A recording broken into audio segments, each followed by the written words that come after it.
and the point at the bottom is the apex. All of the kind of like when you did the brains in 221, you had the smooth covering that covered the brain that made it shiny that you couldn't really separate. Well, you kind of have this similar sort of thing in the heart, and so all of this stuff that makes it smooth and kind of shiny is the epicardium. Then the tissue that makes up the inside, like the muscle of the heart muscle itself, is called myocardium. And then lining the inside of each one of the chambers is endocardium. So epi, myo, endo. Myo for muscle, epi for outside, endo for inside. So epi, then myo, endo, yeah. Okay. Let's see. Let's start with the outside, I guess. The interventricular groove would be right through here. And there actually is one on the back side, but it's a little hard to see. It kind of be through here. And that kind of separates the atria from the ventricles. From the end, so you always know on the outside if it's up here, then it's going to be an atria. And then down here would be ventricle. Let me see, is there anything else on the outside I want to talk about? Not till I get to vessels.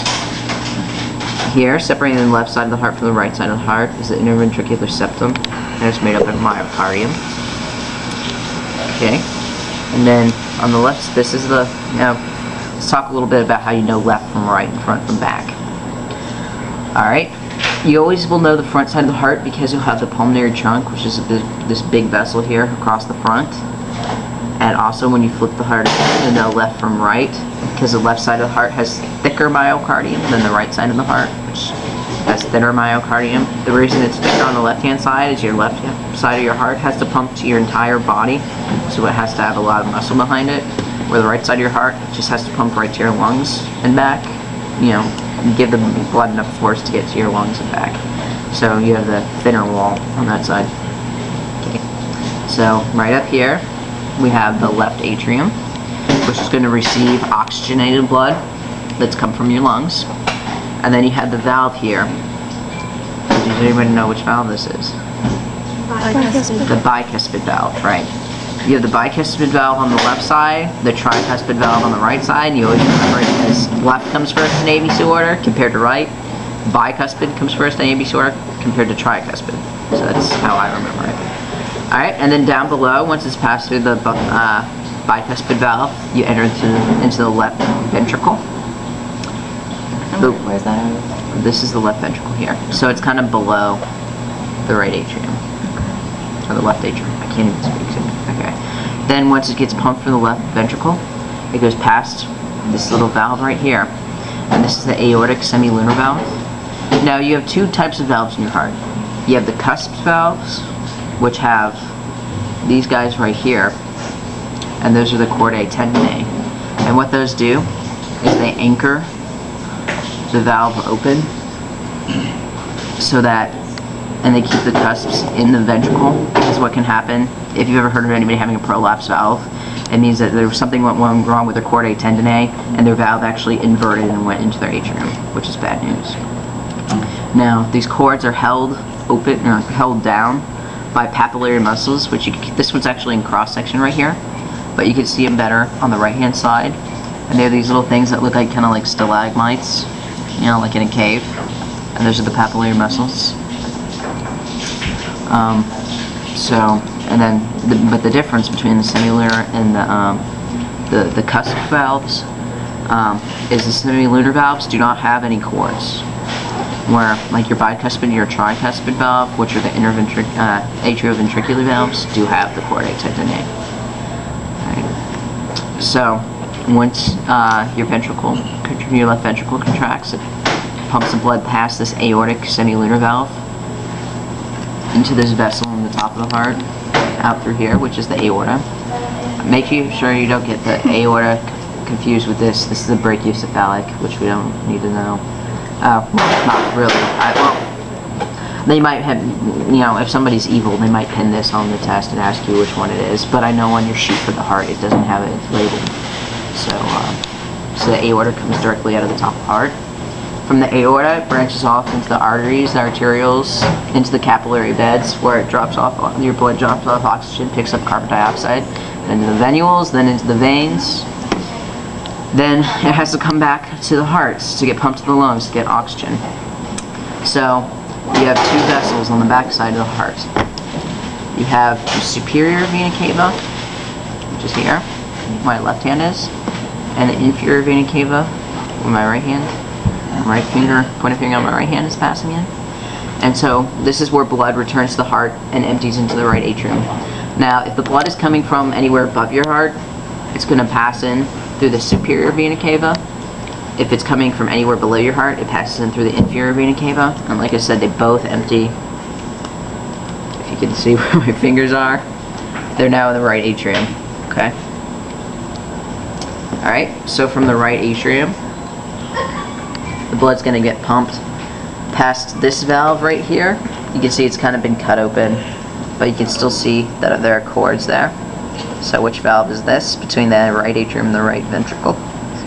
So tricuspid valve, right? Then it gets pumped down below. Anything below where this valve exists would be left ventricle.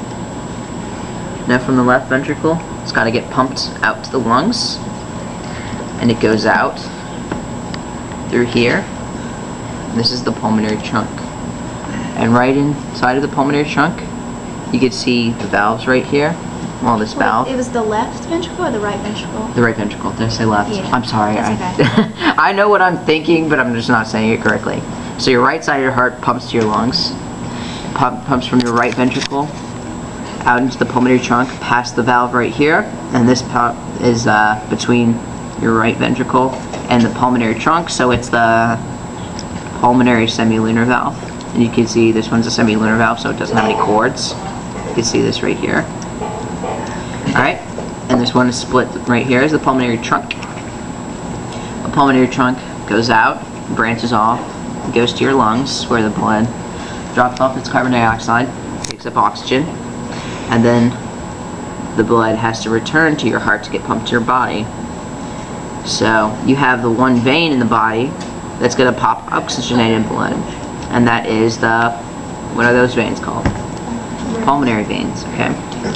So if you look at the back of the heart, we had our inferior and superior vena cava here, and your pulmonary veins are going to, like the main one on this heart is above the inferior vena cava, but there are multiple pulmonary veins, but that's just the easiest one to find, so that's the one I use. I think this is one here too. But so this is going to pump blood from the lungs into the heart, and it's going to go into the left atrium, and then everything starts over again. Oh, did I? Yeah, fell out. The coronary sinus, yeah, I think that's it right there. If you put your finger in the inferior vena cava, you can find the coronary sinus. You can't really label it on the hearts just because it's kind of internal. But your heart has its own drainage system because, I mean, it needs oxygen too, right? So your heart will pump blood to itself. And once all that blood has, passed through the tissue and it's become deoxygenated, it has to go empty into the right atrium as well to get pumped to the lungs, get oxygenated. And all of those veins of the heart empty into the big coronary sinus, which is found, it's kind of located within the inferior vena cava. And then that empties into the right atrium. So I guess it would be, right around here. But like I said, it would be hard to pin it. So, and were there any other parts that I did not talk about? The pericardial sac, most of these hearts don't have it. You can usually find little pieces and parts, like, right here would be part of the pericardial sac. But it's this big, it's really rigid sort of membrane that goes around the entire heart. And it's filled with pericardial fluid. And the purpose of the pericardial sac is it reduces friction when the heart is beating, because normally if this heart was sitting in your chest, it would rub against all the other organs. But with that buffer of fluid, you don't have that friction. And it also kind of acts as a cushion for the heart and gives it a little room to move around, and so it doesn't, it's not hitting around on the inside of the chest wall. Okay, and I think that's all for the heart.